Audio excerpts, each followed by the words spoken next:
പൂക്കൾ കവിളിൽ നുള്ളും ഏപ്രിലാവുന്നു.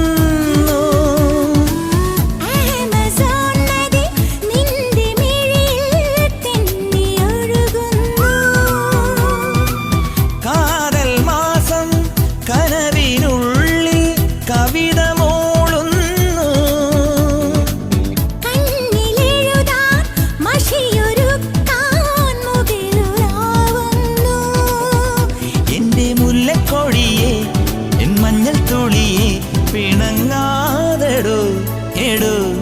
മുത്തും മുത്തും മെയ് മാസം മനസ്സിനുള്ളിൽ മഴത്തുള്ളി